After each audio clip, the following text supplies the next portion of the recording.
ኮንፊሽየስ የተወለደው ከክርስቶስ ልደት በፊት በ551 ዓመተ ዓለም ሉ በተባለች የቻይና ግዛት ውስጥ ነበር። የኮንፊሽየስ አባት የሉ ግዛት ወታደራዊ አዛዥ የነበረ ሲሆን ኮንፊሽየስ በተወለደ በ3 ዓመቱ መሞቱን ታሪክ ይነግረናል። ይህ ደግሞ ቤተሰቡን ለከፋ ድህነት ያጋለጠ ሆነም። ምንም እንኳን ኮንፊሽየስ ቤተሰቡ በድህነት ሲቆራመድ በዘመኑ የተሻለ የሚመስለውን ትምህርት ለመከታተል እድሉ ከሱ ጋር ነበረች። እናም በ20 ዓመቱ የሉ ግዛት ሀገረ ገዢ አማካሪ ለመሆን በቃም። ከዚህም በኋላ ያለውን ታሪኩን ለመዘርዘር ተገቢ መስሎ አይታይም።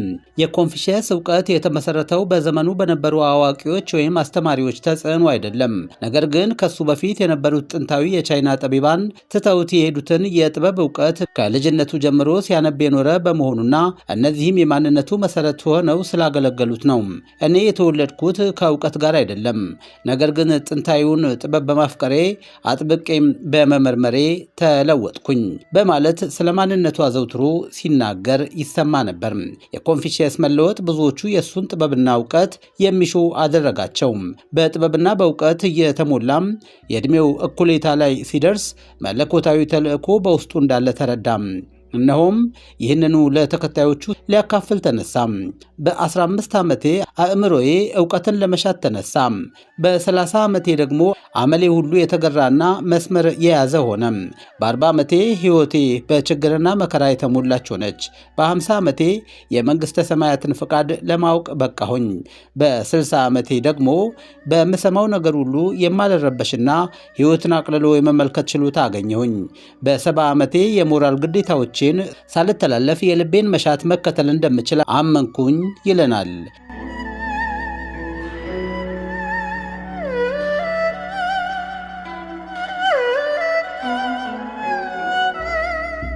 እንግዲህ በእነዚህ የህይወት መገለጫዎች የኮንፊሽየስ ህይወት ተጠቅልሎ ሊቃኝ ይችላል ይላሉ ጸሐፊዎቹም። የኮንፊሽየስ በጥበብ የመገለጫ ዕድሜ 50 ዓመት ነበር ብለውናል። በስልጣኑ ታላቅ ሆኖ ከጠቢባን ልብ እውቀትን የሚቃርም ሰው እሱ በእርግጥ ታላቅ ነው የሚለው ኮንፊሽየስ በስልጣን ከሱ የላቀ መሳፍንት ጥበብና እውቀቱን ለማግኘት ሲጠይቁት ዘወትር አድናቆቱን ይገልጽላቸው የጀመረውም በዚሁ ዕድሜ ክልል ላይ ሆኖ ነው። ኮንፊሽየስ የመሳፍንቱ ከሱ ምክርን አጥብቆ የመሻት አጋጣሚን እየተጠቀመ ሕግና ፍትህን ያሰፍኑ ዘንድ ያንጻቸው ነበር። አንድ ጠዋት የዊ ግዛት መስፍን ህዝቡ ከእሱ እንዳይርቅና እንዳያምፅ ምን ማድረግ እንዳለበት ምክር በጠየቀው ጊዜ ሀገርን በመልካም ሁኔታ መምራት ማለት ህዝብን በርህራሄና በፍቅር መንከባከብ ማለት ነው። ከህዝብህ ይልቅ ራስህን መውደድ የጀመርህ ቀን መንግስት ብቻ ሳይሆን ህዝብህም እንደሚክድህ እወቅ ብሎታል። እዚህ ላይ ኮንፊሽየስ ወርቃማ ህግ በመባል እስከዛሬ የምትጠቀስለትን አባባል አያይዘን አስቀምጠን ማለፍ ግድ ይለናል። አባባሏ በገጠመኝ የታገዘች ናት። አንድ ቀን ከደቀ መዝሙሩ ጋር በመቃብር ስፍራ ሲያልፍ በአንድ መቃብር አጠገብ ቆማ የምታለቅስ ሴት ይመለከታል። በዚህ ጊዜ ኮንፊሽየስ ወደ ሴቲቱ ተጠግቶ አንቺ ሴት የምታለቅሽበት ምክንያት ምን ይሆን በማለት ይጠይቃታል።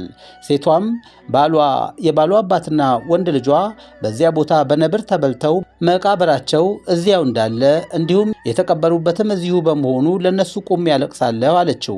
ኮንፊሽየስም እዚህ ቆመሽ ከምታለቅሺ ወደ ቤትሽ ሄደሽ ማዘኑ አይሻልሽም? ቤተሰቦችሽን የጨረሰ ነብር ላንቺም ሊመጣ ይችላል እኮ አላት። ሴቷም የለም፣ ከተማ ከሚገኘው ቤቴ ለመሄድ አልፈልግም፣ በዚያ ያሉ ገዢዎች እጅግ ክፉዎችና ጨካኞች ናቸው ብትለው ኮንፊሽየስ ወደ ደቀ መዝሙሩ ዞሮ አየህ ልጄ፣ ይህን አስታውስ፣ ጨቋኝ መንግስት ከነብር በላይ የሚፈራና ጨካኝም ነው አለ።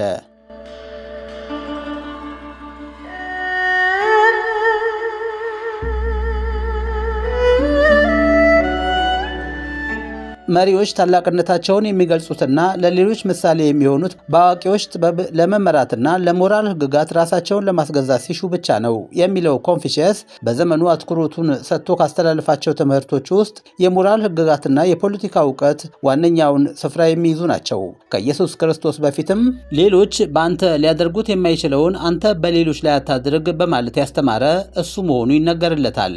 ኮንፊሽየስ ለደቀ መዛሙርቱ ያካፈላቸውን በጥበብ የተሞሉ አባባሎች ማየት ስንጀምር መነሻችን የምናደርገው ከህይወት በኋላ ስላለው ሌላ ዓለም ይነግሩት ዘንድ ተጠይቆ የሰጠውን ምላሽ በማስታወስ ይሆናል። እስከዛሬ ስለ ህይወት ለማወቅ አልተቻለንም። ታዲያ ስለ ሞት ለማወቅ ለምን ትሻላችሁ? የቻይና መሳፍንትና ገዢዎች ጭቆናና በደል በህዝቡ ላይ ማስፈናቸውን አስመልክቶም ኮንፊሽየስ ለደቀ መዛሙርቱ በሰጠው ትምህርት የሰው ልጅ ከእንስሳ የሚለየው በጣም በጥቂት ነገር እንደሆነ ታውቆ የለምን? ነገር ግን ብዙዎቹ ያችኑ ጥቂት ነገር አውልቀው እየጣሉ ወደ እንስሳዊ ባህሪያቸው ይመለሳሉ። ለዚህም ነው ሞራል፣ ፍቅርና ትህትና፣ መልካም አገዛዝ ከሰዎች ዘንድ የጠፋቸው ይላል። ኮንፊሽየስ ለአንድም ቀን ቢሆን ራሱን እንደ ጠቢብ አስቦት እንደማያውቅ በራሱ ላይ የሰጠው ምስክርነት የዚህ ማረጋገጫ ሆኖ ይጠቀስለታል። ራሴን የጥበብ ባለቤት አድርጌ የምመለከት ይመስላችኋልን? ይልቁንም ከዚህ የራቁ ሰው ነኝ። ዛሬ አንድ ገበሬ ወደ እኔ መጥቶ በፍጹም ቅንነት አንዳች ጥያቄ ቢጠይቀኝ ለጥያቄው ምላሽ ለመስጠት በፍጹም ትጋት እንደምመርጥና ለዚህም ሁልጊዜ ዝግጁ ሆኜ መቀጠሌን እወቁልኝ ብሏል። ምንም እንኳን ኮንፊሽየስ በውስጡ የተቀመጠውን ጥበብ ለሁሉም ሰው ለማካፈል የተዘጋጀ ይሁን እንጂ ደቀ መዛሙርቱ ነገ በሕይወታችሁ ውስጥ ለሚፈጽሙት ያልተገባ ድርጊት ግን ኃላፊነቱን እንደማይወስድ አስቀድሞ ይናገር እንደነበር ታሪኩ ያስረዳል። በዚህ እንቅስቃሴ የምትጠቀስ ታሪኩን እናስፈር።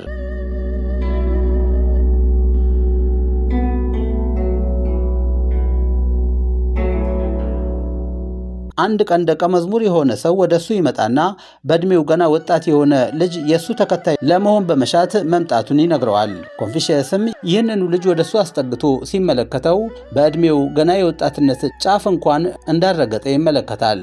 ሆኖም ደቀ መዛሙርቱን ዞሮ ተከታያችን አድርጉት በማለት ካዘዛቸው በኋላ ቀጠለና የኔ ደቀ መዝሙር እንዳይሆን ዛሬ በከለከለው ከኔ ሲሄድ የሚሰራውንም ስራ እንዳይሰራ ለመከልከል አይቻለኝም።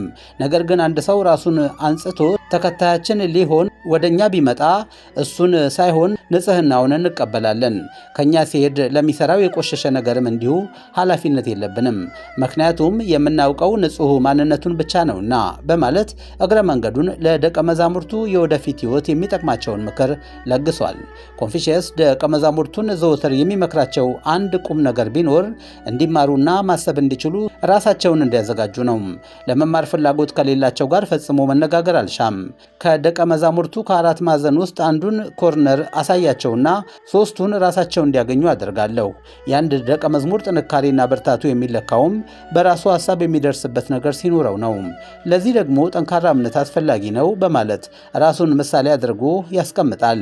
አንድ ቀን የሉ ግዛት ሚኒስቴር የሆኑት ቺቶካይ ኮንፊሽየስን አስጠርተው ረዳታቸው ሆኖ ይሰራ ዘንድ እንደመረጡት ይነግሩታል።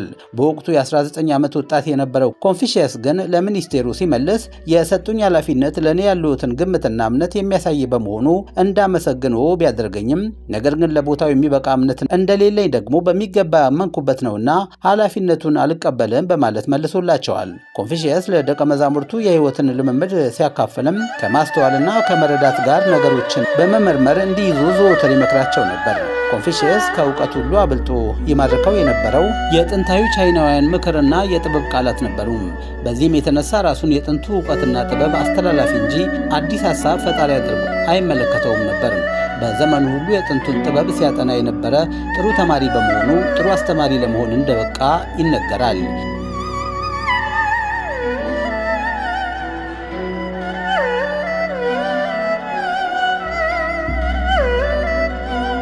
በጽሞና ማዳመጥ፣ ሳልደክም መማር እንዲሁም ሳልሰለች ማስተማር ከተፈጥሮዬ ጋር የተዋሃደ ነው የሚለው ኮንፊሽየስ አብዛኛው አስተምህሮቶቹና ምክሮቹን በቃሉ በመስበክ ያስተላልፋቸው የነበሩ ሲሆን አንድ ቀን ግን ይህን ሐሳቡን መለወጡንና ከእንግዲህም ላለመናገር መወሰኑን ተናገረ። አብዛኛዎቹ ደቀ መዛሙርቱ ይህን ሐሳቡን በመቃወም በቃሉ እየተናገረ የሚያስተላልፈውን እውቀቱን እንደሚሹ ነገሩት። ኮንፊሽየስም የዘመናት መፈራረቅ፣ የእንስሳት መዋለድና መሞት፣ የእጽዋት ማብቀልና ማበብ አንድ ጊዜ ተዛንፎ አይታችሁ ታውቃላችሁን? ነገር ግን ሰማያት ሲናገሩ አይሰማም አላቸው። ኮንፊሽየስ ይህን ማለቱ ምናልባት ከሱ ሞት በኋላ ከሱ የላቀ መምህር አብሯቸው እንደሚቆይ ለማሳየት የተጠቀመበት ነው የሚሉ አሉ። ኮንፊሽየስ ሰዎች የተለያየ ትምህርት ለመቀበል የተለያየ ችሎታ እንዳላቸው የተረዳ ሰው ነበር። ስለዚህም ሲናገር እነሱ ጠቢብ ሆነው የተወለዱት በእርግጥ ታላቅ ናቸው። ከነሱ ቀጥሎ ደግሞ በመማር ጠቢባን የሆኑ አሉ። ከነዚህ አይነቶቹ ቀጥሎ የሚመጡት ደግሞ ለመማርና ለማወቅ ጠንክረው የሚሰሩ ናቸው። በመጨረሻም ከትምህርት ርቀው ነገር ግን ጠንክረው የሚሰሩ ሲኖሩ የዚህ ቦታ ግን ከተራው ሕዝብ ጋር ተቀላቅሎ መኖር ነው ይላል። በዚህ ላይ ተመስርቶ ኮንፊሽየስ የተማሪዎችን ብርታትና ድክመት ለመለየት ያጠናቸው ነበር። ከደቀ መዛሙርቱ አንዱ የሆነው ዙኩንግ አንድ ቀን ከሺ እና ከቻንግ የትኛው የተሻለ ተማሪ እንደሆነ ኮንፊሽየስን ጠየቀው። እሱም ሺህ ርቆ ሲሄድ ሻንግ ግን ርቆ አልሄደም አለው። ዙኩንጉም በዚህ መልሱ ኮንፊሽየስ ሺህን እንዳስበለጠው ተረዳ።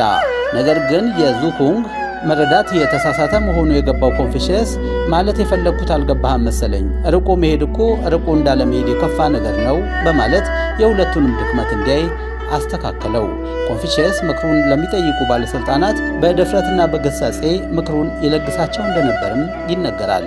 አንድ ቀን ቺ ካንግዙ የተባለ ሀገረ ገዢ በግዛቱ ሌቦች እንዳስቸገሩትና ምን ማድረግ እንደሚበጀው እንዲመክረው ቢጠይቀው ኮንፊሽየስም ሌቦች የሚሰርቁት የገዢያቸውን ምኞት እየተመለከቱ ነውና አስቀድመህ አንተ ለሁሉ ነገር መጎምጀትህን አቁም፣ ያን ጊዜ ሌቦቹ ብትከፍላቸውም አይሰርቁህም በማለት ምክሩን ለግሶታል።